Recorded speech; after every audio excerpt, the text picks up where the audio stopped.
Olá pessoal, vamos dar continuidade ao nosso conteúdo acerca da Revolução Industrial. Hoje vamos trabalhar o nosso roteiro de número 16, de 24 a 28 de maio. Hoje é 24 de maio de 2021. E o nosso conteúdo hoje, pessoal, na aula passada a gente estudou basicamente o que foi a Revolução Industrial, onde ela ocorreu e o contexto dela. A gente sabe que a Revolução Industrial foi um período de mais ou menos aí 60, 70 anos, a primeira Revolução Industrial, de 1750 até 1830, mais ou menos, 80 anos aí mais ou menos, onde se deu o surgimento, desenvolvimento das máquinas, das fábricas, o trabalho assalariado e também o surgimento de duas novas classes na modernidade, que é os donos dos meios de produção, que são os burgueses, e o proletariado, que é o trabalhador assalariado, aquele que trabalha em troca de um salário mensal ou quinzenal, Esse trabalhador ele é chamado de proletariado, ou seja, essa palavra proletariado vem de prole, aquele que só tem filhos, Para sobreviver, ele tem que vender sua própria força de trabalho, que é na verdade seu corpo, para trabalhar um período ali durante o dia, que vai dar uma diária ou salário ao final de um período, semana, quinzena ou mês.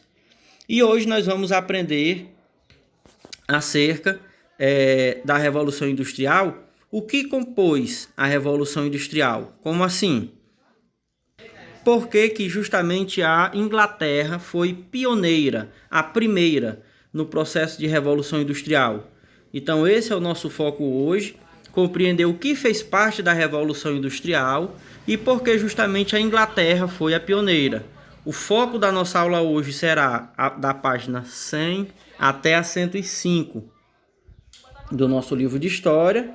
E por último nós teremos a nossa atividade, que é composta de 7 questões, mas a 7ª questão, ela não é preciso que vocês respondam.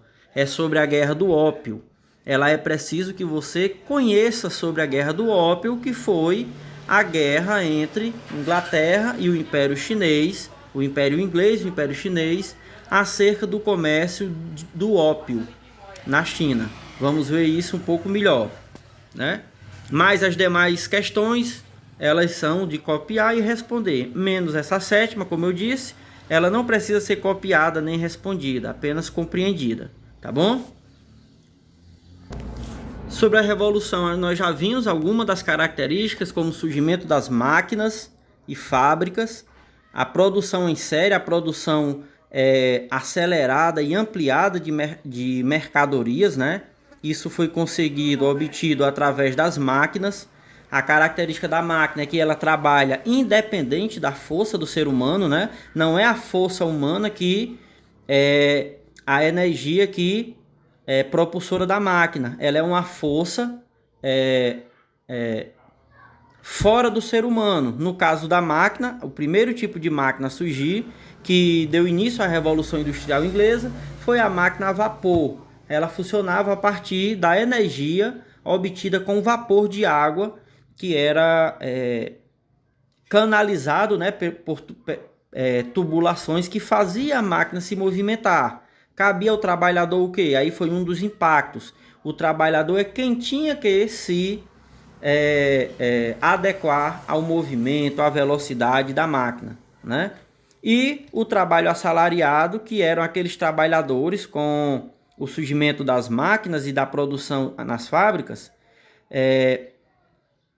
As terras, no caso a Revolução Industrial na Inglaterra, ela surgiu em um ramo da produção, que foi a produção têxtil, a produção de tecido. E aí, cada vez mais, os donos de terra começaram a expulsar as famílias camponesas e usar as terras para plantação, pastagens, para o alimento de ovelhas. As ovelhas eram criadas aos milhares e a lã da ovelha era utilizada na produção de tecido, A lã da ovelha era a matéria-prima, da produção têxtil. Então essas pessoas iam morar nas fábricas e foi aí que foram morar nas cidades. em busca de um lugar para sobreviver, porque no campo não tinha mais espaço para elas. Então foi aí que os donos de fábricas começaram a ter a ideia de justamente colocar essas pessoas para trabalhar, porque elas não tinham nada, não tinham casa, não tinham como sobreviver, não tinha nenhum trabalho. Então elas iam aceitar trabalhar em troca de uma pequena quantidade que servisse para elas se alimentar, sobreviver, mesmo que muito pouco, né? Nós chamamos hoje essa quantidade de dinheiro de salário, né? E o trabalho assalariado é tem essa característica. É uma pessoa que não tem outra forma de sobreviver, né? Que ela vende a força do seu corpo, ou seja, a força de trabalho, né? Para alguém, para produzir uma mercadoria para alguém, e em troca disso, dessa venda, ela recebe uma quantidade de dinheiro, que é o salário. Pode esse salário ter a forma de diária, enfim, quinzena ou mensal. E aí ela usa esse dinheiro para comprar comida, para comprar aquilo que ela vai precisar para sobreviver, pagar um aluguel. Isso é trabalho assalariado, trabalhar em troca de um salário. Essas são as características principais da Revolução Industrial. E outra é o surgimento de novas classes sociais, ou seja, novos grupos de pessoas dentro da sociedade. De um lado surgiram os empresários, que nós podemos chamar de burguesia, ou burgueses. São quem? Os capitalistas, os donos dos meios de produção.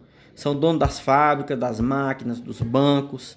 Eles são a classe dominante da sociedade que nós vivemos hoje, que é a sociedade capitalista. O que é o capitalismo? É uma sociedade produtora, ela se baseia na produção de dinheiro, certo? Essa é uma sociedade capitalista. Ela é uma sociedade produtora de capital, dinheiro acumulado. Esse dinheiro é utilizado para ganhar mais dinheiro. Capital, sempre que vocês ouvirem essa palavra, gente, capital, ela significa o quê? Um dinheiro que é utilizado para ganhar mais dinheiro. Isso é capital. Então, o capitalismo é uma sociedade baseada na produção de dinheiro, né? Com o intuito de ganhar mais dinheiro. Ela é sempre o quê? Acumulativa. Sempre você investindo para ganhar mais, entendeu? É por isso que na nossa sociedade não tem um paradeiro. Nunca vai ter alguém que diga assim, eu já sou rico demais, eu vou parar. Não existe. Na sociedade capitalista, o intuito é ganhar sempre e cada vez mais. No outro lado da sociedade, tem os operários, que são os proletários, aqueles que, para sobreviver, vivem às custas de um salário. Proletários, trabalhadores assalariados, certo? E aqui, pessoal, nós podemos já começar a discutir acerca do porquê da Inglaterra ter sido pioneira na Revolução Industrial. A primeira coisa nessa pergunta, que nós temos alguns pontos que ajudam a gente a compreender. A primeira coisa nessa pergunta aqui, porquê da Inglaterra ter sido a pioneira, né? Eu já colocaria aqui, o mercado consumidor inglês favoreceu esse pioneirismo, porque contribuiu fielmente. Ou seja, havia uma procura muito grande, certo? Acerca de produtos ingleses no mundo inteiro, tanto dentro da Inglaterra como fora. Que produtos eram esses? No caso, tecido. A produção de tecido inglês, que já era a maior manufatura da Inglaterra, era sobre tecido, né? A gente pode chamar assim, fábricas, mas nesse momento a palavra correta é manufatura. Ou seja, a produção a partir das mãos. Havia mecanismos de trabalho? Havia vários elementos, digamos assim, técnicos que ajudavam, como o TA manual? Sim. Por que a gente não chama de máquina? Porque ele não era automático. Ele funcionava de acordo com a mão do trabalhador. Na hora que o trabalhador cansava, ele diminuía o ritmo. Na hora que o trabalhador parava, ele parava, né? A máquina, ela tem a característica dela ser o quê? Automática, não é isso? Então, essas oficinas, essas fábricas de manufatura já empregavam na Inglaterra mais de 1,5 milhão de trabalhadores, né? O mundo todo procurava os tecidos ingleses, que já eram os mais procurados e comercializados no mundo todo. Por que que eles conseguiram isso? Primeiramente porque a Inglaterra, na época, era o país mais rico do mundo. E eles utilizaram boa parte dessa riqueza para construir uma marinha muito grande. Marinha de navios comerciais. Então eles vendiam para o mundo inteiro, né? Compravam matéria-prima de vários lugares do mundo, algodão dos Estados Unidos, algodão do Brasil, algodão do Egito, né? Da Índia, e vendia para o mundo todo também seu tecido. Então aí já é o primeiro ponto. Havia uma procura de lucratividade muito grande, uma chance de lucratividade muito grande, porque vários o mercado consumidor, ou seja, a freguesia não parava de aumentar por parte do mercado consumidor inglês, certo? Segundo ponto,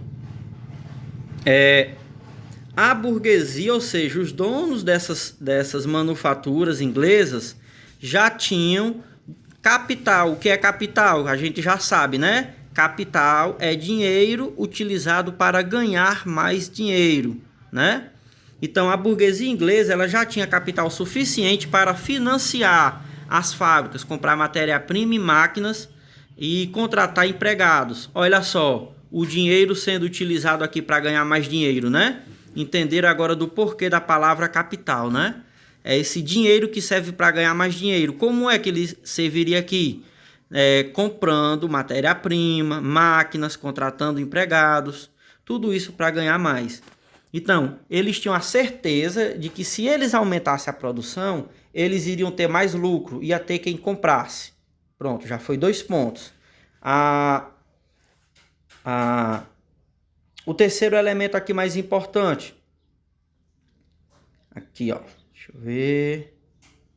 A mão de obra disponível em abundância, né, na Inglaterra. Então, eles tinham trabalhadores em abundância. De onde saíam esses trabalhadores? Eram aquelas pessoas expulsas de suas terras, expulsas do campo, que não tinha outra forma de sobreviver. É aí, pessoal, muita gente pensa que a pobreza ela traz prejuízo. No capitalismo é o contrário. Quanto mais pobre, quanto mais miséria, mais dinheiro para os empresários. Por quê? Quando você tem muita gente aqui, ó, muita gente que não tem como sobreviver, você pode comprar a mão de obra dessa pessoa, contratar ela por um salário muito mais baixo, né? Uma coisa é alguém que tem comida para vários dias. Já outra coisa é aquela pessoa que está com fome há muitos dias e não tem comida para hoje. Aquele que tem comida há vários dias, se alguém oferecer um trabalho, ele já vai pedir um pouco mais. Aquela pessoa que está com fome, não tem o que comer hoje, muitas vezes ele vai trabalhar por um prato de comida, porque ele não tem nem isso. Você está entendendo? Então é por isso que as pessoas expulsas do campo era esse terceiro elemento que favoreceu a Revolução Industrial. Era uma mão de obra disponível que poderia ser contratada como? Sob a forma de operário, de proletário. Aquele que para sobreviver ia depender do salário. Então ele não ia poder reclamar. Ele não tinha, ele nunca ia se contrapor. Porque se não tivesse o salário, ele não ia ter nada, né? Então isso era lucrativo para os donos de fábrica. O próximo elemento que fez da Inglaterra a pioneira na Revolução Industrial era que eles tinham grandes reservas, tanto de ferro como de carvão. De ferro para quê? Para a produção das máquinas. E de carvão para a produção, no caso aqui carvão mineral, né? Para a produção da energia, né? Aqui iria servir para movimentar as máquinas. O carvão ele era colocado nas caldeiras das máquinas e era esse carvão que ia aquecer a água e produzir o vapor. Então eles tinham ferro, para produzir as máquinas, e também tinha o carvão para servir de energia, aquecendo a água e produzindo vapor. Esses elementos ajudaram a Inglaterra a sair na frente de todos os outros países. Eles tinham a certeza que iam vender mais, se produzisse mais. Eles tinham também dinheiro para investir, só faltava uma forma, né, de investir esse dinheiro para produzir mais. Eles tinham trabalhadores, muita gente querendo trabalhar, porque essas pessoas eram expulsas das suas terras, não tinha como sobreviver, então essas pessoas iriam aceitar trabalhar por um pequeno salário, e isso ia ser muito lucrativo para eles, né, essas pessoas. E eles tinham ferro para produzir máquinas e o carvão para ajudar a produzir o vapor, a energia, ok? E foi aí, pessoal, que a gente pode até fazer aqui uma relação com a aula passada. Eles tinham tudo isso pronto, só faltava o quê? Uma forma de produzir mais. E aí, essa forma de produzir mais foi justamente o surgimento das máquinas. As máquinas, eles tinham esse dinheiro, tinham a certeza que iam lucrar mais, mas não tinham como investir esse dinheiro. Foi aí que o surgimento das máquinas ajudou, né, possibilitou que todo o resto pudesse acontecer. Eles investissem esse dinheiro, contratassem funcionários, né, pudessem lucrar mais, construir as fábricas, né, e das manufaturas passou-se a maquinofatura. Aqui nós temos um exemplo de máquina de manufatura, onde a produção é feita a partir das mãos. Esse tipo de TA aqui, ele era movimentado o quê? Ó, por essa manivela, tá vendo? Ela era movimentada pelo braço, pela força do trabalhador, né? Quando ele cansava, ele diminuía o ritmo ou até parava.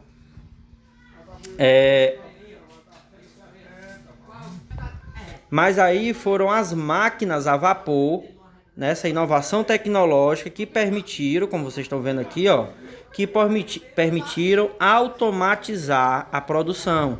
Ela ficou automática, muito mais rápida. E ao invés de um trabalhador, como na manufatura ele produzia boa parte da mercadoria, agora ele só iria produzir uma parte dela, né? Vocês veem que as máquinas ficaram muito maiores, porque tinha que tanto fazer o movimento de produção da mercadoria, como ela tinha também que canalizar o vapor. Eram máquinas a vapor. Todas elas tinham caldeiras e tudo mais. Olha só a diferença aqui, ó, de um TA, cadê? Um TA aqui que ele era manual, olha só, para um TA aqui que já era mecanizado, né? No caso aqui, era a produção de locomotivas. Deixa eu ver aqui. Queria mostrar. Aqui vocês podem ver melhor o que seria um TA mecanizado, a vapor. Vocês já veem que toda a produção ela é automatizada. Cabe ao trabalhador o quê? Supervisionar a máquina. É o trabalhador que tem que se adequar à máquina e não o contrário. Isso é muito comum quando a gente vê pessoas... eu fiz um estágio na cerâmica ou na Dakota. E aí eu fui colocado para ser testado na esteira, né? Não me dei, então me trocaram. Ou seja, não é a máquina que vai diminuir o ritmo dela porque você não está suportando. É você quem tem que suportar o ritmo da máquina. É assim que funciona na fábrica, né? Até mesmo a gente ouve falar assim, a produção agora está em alta. Quando a produção está em alta, a esteira da máquina ela passa muito mais veloz. Então o trabalhador tem que acompanhar aquele ritmo. Quando está em baixa, ela passa mais devagar. O trabalhador diminui o ritmo, certo? Então, pessoal, foi a máquina que produziu a máquina a vapor.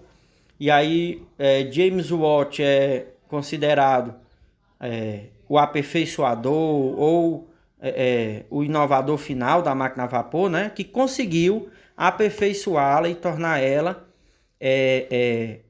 capaz de ser utilizada na produção têxtil, ok? Foi a máquina que permitiu todo o surgimento da Revolução Industrial. As máquinas trouxeram inovação nos transportes, na comunicação e na produção.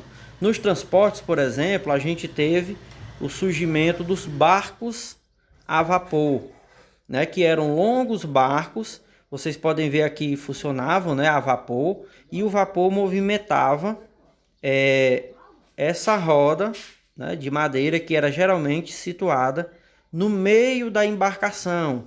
Ela era quem propulsava, né, a água, ia girando e fazendo o navio, a embarcação, se deslocar muito mais rápido do que quando era somente a vela, né? Além do barco a vapor, a locomotiva e também a produção de aço e de ferro, né? Ela passou a ser cada vez maior, porque tudo isso, essas máquinas, as mudanças na comunicação, no transporte, era construída a partir do aço, navios de aço, locomotivas de aço, máquinas, né? Então foi o período do aço, ok? Queria até chamar a atenção aqui para o fato da paisagem das cidades inglesas. Eram paisagens negras, cinzentas, porque todas essas fábricas, elas expeliam muita fumaça negra, que era do carvão.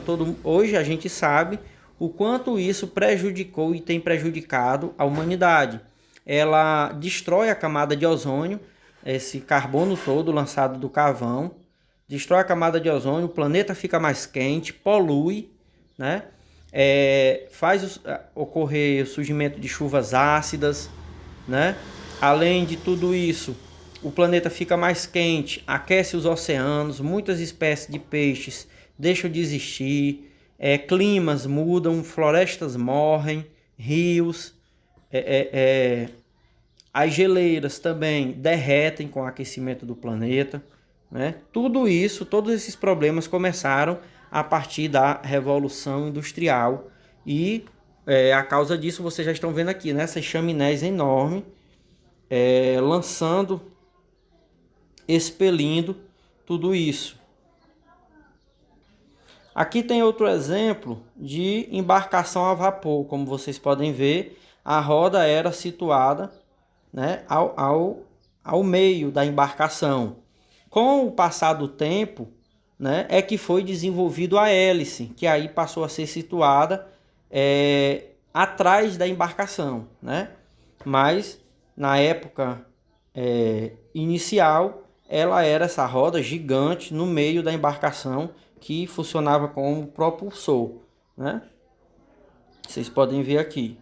E outra inovação também, pessoal, foi a locomotiva, o trem, que até hoje também são, aliás, boa parte deles é a vapor. Já existem trens, claro, elétricos, mas boa parte deles ainda são a vapor, né? Então os navios significaram essa inovação no transporte marítimo e as locomotivas essa inovação no transporte terrestre. E já nessa imagem aqui, pessoal, queria entrar na questão acerca, hoje a nossa aula a gente já compreendeu do porquê da Revolução Industrial ter surgido na Inglaterra e também a gente faz parte dessa nossa aula compreender como era a vida das classes sociais, né? Aqui nesse caso, a classe que nós mais vamos dedicar atenção é ao proletariado. Por quê? A classe dominante, que era a burguesia, os empresários, não tem muito o que se dizer. Era uma classe que vivia, até hoje vive, do lucro do trabalho feito nas fábricas pelos trabalhadores. Esse lucro eles usam tanto para ganhar mais dinheiro, né, investir de novo, quanto usam para o luxo. Então as casas da elite, dos burgueses, dos empresários, são casas luxuosas, são pessoas que vivem com alto padrão de vida e também de ostentação, né? Consumo muito luxuoso, festas, tanto para se apresentar como para receber convidados, é uma forma de ostentar, né? Mostrar que tem dinheiro, festa, eventos, certo? Mas o contrário disso, que era a grande parte, né? Nós estamos falando da nossa sociedade. Grande parte da população ela é o quê? Trabalhadora, assalariada, né? O que é o salário? Uma quantidade de dinheiro que o trabalhador recebe para sobreviver. Essa palavra recebe para sobreviver é para sobreviver. Tio, dá para enricar ganhando salário? Não. Tio, dá para mudar de vida ganhando salário? Não. Ah, tio, eu conheço alguém que juntou um monte de dinheiro e conseguiu fazer isso, né? Nós temos desses casos? Sim, mas são muito raros. E por que algumas pessoas conseguem? Vocês vão ver que às vezes essa pessoa tem uma ajuda de um pai, de uma mãe que é aposentado, ou essa pessoa, por exemplo, ela passa muita privação, ela, por exemplo, passa até mesmo fome para não ter que gastar com comida, para poder pegar aquele dinheiro e juntar, né? Porque o salário mínimo ele é um dinheiro que só dá mesmo para o trabalhador sobreviver e mal, né? É comum o trabalhador se preocupar com o quê? Com o que vai pagar a conta da bodega, do supermercado, do mercantil, com o que ele vai pagar o papel de energia, o papel de água. Quando o gás acaba, a pessoa fica preocupada como é que vai comprar outro botijão. Essas são as preocupações dos trabalhadores. Por quê? Porque o salário ele só dá mesmo para sobreviver, né? Essa é a lógica do salário mínimo, ok? A própria palavra, mínimo, né? Então, tudo isso que nós temos hoje era ainda pior na época que a Revolução Industrial surgiu na Inglaterra. Primeiramente, os trabalhadores eles não tinham direitos, né? Tinha ramos da indústria que obrigava a pessoa a trabalhar até 18 horas por dia. 18. Um dia tem 24 horas. Você trabalhando 18 fica com quantas livres? 6. Que você usava só para dormir. Muitas pessoas dormiam na fábrica, né? Iam para casa só no dia do descanso, no domingo. As fábricas também pagavam as mulheres muito menos do que pagavam os homens. E as fábricas também empregavam crianças, como vocês estão vendo aqui. E as crianças recebiam menos do que as mulheres, né? Então, crianças de 8, 7, 6 anos, né, trabalhavam na fábrica. Os pais levavam, por exemplo, se o homem ganhava R$9 por dia, a mulher ganhava 5, a criança ganhava 2, né? Os pais levavam a criança que já era R$2 a mais, né? Para ajudar na sobrevivência. Então, os trabalhadores não tinham direitos, crianças trabalhavam, ganhavam bem menos que mulheres e mulheres ainda ganhavam menos que os homens. Havia ramos como na costura, que era principalmente mulheres e crianças que trabalhavam, né? Como vocês estão vendo aqui, essa fábrica, a seção de costura, com centenas de mulheres e crianças trabalhando. Quando havia um acidente, quase todos os dias havia um acidente, às vezes até grave, né? Criança que se machucava, tinha um braço amputado, ela era simplesmente jogada para fora da fábrica. Não tinha isso de direito de receber uma indenização, não tinha nada disso, né? Aqui nós temos também outro exemplo de uma gravura da época da Revolução Industrial. Aqui vocês conseguem ver claramente uma criança e uma mulher, né? Trabalhando aqui. Então, sobre esse ponto surgiram várias lutas dos trabalhadores, né? Lutando por direito, lutando para que diminuísse a jornada de trabalho, lutando para que as mulheres pudessem ser também melhor remuneradas, lutando para que as crianças pudessem ser melhor remuneradas e até tirando certas crianças de certas idades de dentro da fábrica. Por exemplo, crianças de 6, 7, 8 anos pudessem ser retiradas da fábrica e só pudessem trabalhar crianças de 9 anos em diante. Depois dessa idade de 9 anos passou para 12, para 14, né? Essas foram as lutas dos trabalhadores, a gente vai ver um pouquinho melhor aqui. Como vocês podem ver, as condições de trabalho dos operários não era nada fácil, né? Aqui a gente vê de 14 a 18 horas Mas tinha ramos, pessoal, que a jornada de trabalho era até maior do que isso, como os ramos de costura. Era comum ter moças que morriam trabalhando, de tamanho era a exaustão, né? Os horários eram impostos os horários eram impostos por meio de multas e ameaças. Então, quem não quisesse trabalhar era simplesmente colocado para fora. Até porque, como eu já falei, não havia nenhum tipo de direito. Não havia carteira de trabalho, não havia sindicato, não havia nenhum partido político que apoiasse, nada, né? As crianças, a partir de 6 anos, eram surradas por qualquer brincadeira, atraso ou caso errassem a forma de executar tarefa. Então, aqueles feitores, aqueles supervisores, quando a criança errava, ele tinha a ordem para surrar essas crianças, né? Muitos pais assistiam aquilo e se falassem alguma coisa também seriam colocados para fora. Então, assistiam seus filhos serem surrados, né?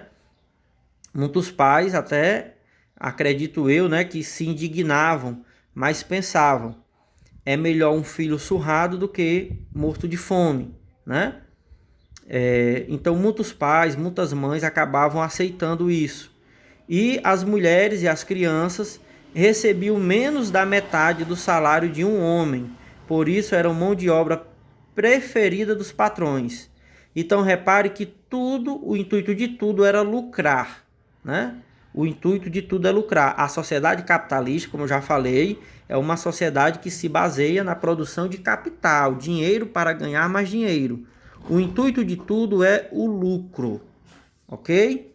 E era nesse contexto aqui que os trabalhadores passaram a lutar e a se organizar. Inicialmente não havia nenhuma lei, né? Não havia direitos sociais, descanso remunerado, férias, aposentadoria, licença maternidade, paternidade, licença para o tratamento de saúde, até porque nem hospitais havia, né? Nada disso havia. Não havia seguro-desemprego, não havia 13º, não havia seguro-acidente, não havia direito de greve, não havia hora extra com adicional, não havia também FGTS, que é o Fundo de Garantia por Tempo de Serviço. Esse fundo de garantia você recebe, todo trabalhador que tem carteira assinada, ele durante o mês tem uma parte que é descontada. Aquilo que é descontado fica guardado, é um fundo, uma poupança. Quando ele é demitido, ele recebe tudo isso, né? Esse direito é chamado de FGTS. Entre outros direitos que tem tantos, né? Aliás, tinha, porque depois do Bolsonaro, esses direitos foram quase todos cortados, né? Mas nada disso que a gente conhece tinha nessa época. Surgiram vários movimentos de trabalhadores. Eles se organizavam em associações, claro que escondido, sindicato, né, para lutar. Por exemplo, vamos fazer uma manifestação, todo mundo coloca máscara, vamos invadir a fábrica, quebrar a fábrica e deixar lá um panfleto com a nossa reivindicação, né? Ou vamos quebrar uma máquina, como faziam os ludistas. Os ludistas, eles eram conhecidos como também quebra-máquinas. Quando havia, por exemplo, a morte de alguma criança, algum trabalhador que foi demitido injustamente, né? Uma máquina que foi colocada e demitiu muitas pessoas, eles faziam manifestações para quebrar as máquinas, porque eles culpavam as máquinas de serem, né? De estarem levando muitos pais e mães à demissão. Então os ludistas tinham essa característica também de ser chamado de quebra-máquinas, né? Então, uma criança hoje perdeu o braço na fábrica, o que o patrão fez? Não, jogou ela para fora da fábrica. Então, havia, por exemplo, aquele movimento, tal hora da noite, aquelas pessoas iam mascaradas, quebravam a máquina, né? Deixavam o panfleto dizendo, não aceitamos mais, isso e aquilo, né? Então, essa foi a primeira forma de luta dos trabalhadores. E isso é muito importante para vocês. Aqui nós temos, né? Vou terminar primeiro o raciocínio. Essa geração de hoje, de jovens, acha que tudo cai do céu. Ah, eu tenho escola, eu tenho comida, eu tenho roupa. Gente, tudo isso que vocês têm, muitas vezes não se lembram, não sabem, nada disso caiu do céu. Muita gente lutou, morreu, pagou um preço muito alto para que todos tivessem escola, né? Todos tivessem um hospital, todos tivessem direito a um salário mínimo, a um aposento, né? A criança tivesse o tempo de brincar. Na nossa sociedade, criança não trabalha, não é aceitável, né? Criança trabalhar não era, porque depois do atual governo Bolsonaro, várias coisas têm sido revistas, né? E tem sido apoiado cada vez mais jovens de 14 anos acima trabalhar sob a forma de aprendiz, né? Aprendizes. Muito bem. Então, gente, tudo nós temos que lutar para defender. Nada que a gente tem caiu do céu. Basta vocês lembrar dos pais de vocês que não tiveram nada do que vocês têm, né? A gente já viu vários momentos que os pais de vocês não tiveram nada disso, né? Quando ia estudar, tinha que trabalhar também, passava fome, nada de ter brinquedo comprado, né, em roupa. Pelo contrário, isso só veio na vida deles muito tempo depois. E às vezes a gente tem e não pensa, né? Acha que cai do céu e não é verdade, certo? E esse slide ele fala do quê?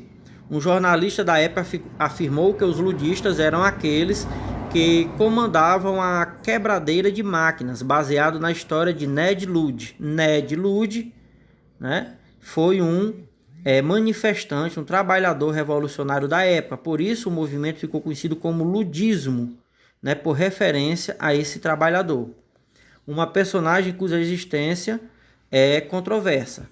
Vale ressaltar que não foi um movimento de operários fabris, mas de artesãos qualificados, cujas habilidades estavam sendo substituídas pelas máquinas. Por isso que muitos deles, olha só, realizavam a quebra das máquinas, porque essas máquinas estavam tirando o sustento deles, que era um trabalho antes feito por eles, né? Então isso foi o ludismo. Movimento cartista. Outro movimento dos operários foi o cartismo, organizado pela Associação dos Operários, que exigia melhores condições de trabalho e o fim do voto censitário. O que é o voto censitário? Baseado na quantidade de dinheiro que você ganha. Porque nessa época na Inglaterra, votavam aquelas pessoas que ganhassem anualmente uma quantidade X de dinheiro, que era tanto dinheiro que somente os homens, considerados lords, nobres, que eram aqueles homens ricos, quem votavam, né? Então todos, eles defendiam o quê? Que todos pudessem votar, não só quem ganhasse, não só quem fosse rico, para dizer assim, de forma bem mais fácil. Destaca-se ainda a forma de associações denominadas trade unions, que evoluíram lentamente as suas reivindicações, originando os primeiros sindicatos modernos. Sindicato é o quê? É a união de trabalhadores de uma fábrica, de um ramo da produção, para lutar por direitos desses trabalhadores. Isso é um sindicato. Essas eram as formas de reivindicações e de organização dos trabalhadores. O ludismo, os cartistas, né? Algumas medidas tomadas pelo governo, que eram sempre de repressão. Com a presença do ludismo e do cartismo no cenário inglês, o governo não atende às exigências e dá ordens à polícia para repressão às greves e aos tumultos. O movimento operário, entretanto, continuou crescendo e pressionando as autoridades. No início, essas pessoas, quando eram pegas, elas eram presas, torturadas, às vezes até mortas, né? Era proibido haver associação de trabalhadores, né? Demorou muito tempo para que o movimento operário se organizasse e tivesse direito a conquistasse certos direitos, como a diminuição da jornada de trabalho, a regulamentação do trabalho da mulher e das crianças, né? Com o tempo, crianças somente a partir de 14 anos puderam ser admitidas nas fábricas. O salário mínimo, porque antes cada patrão pagava o que queria. Instituição do descanso semanal, ou seja, ter pelo menos 1 a 2 dias de descanso durante a semana, direito às férias, direito à aposentadoria, direito de greve e a legalização dos sindicatos, certo? Aqui foram alguns direitos obtidos na Inglaterra. Nos outros países isso demorou demais, né? E por aqui a gente vai encerrar e vai passar agora para o nosso roteiro, fazer a nossa atividade de hoje, ok? Então a gente viu hoje tanto por que a Inglaterra foi o primeiro país, como vimos a luta dos trabalhadores.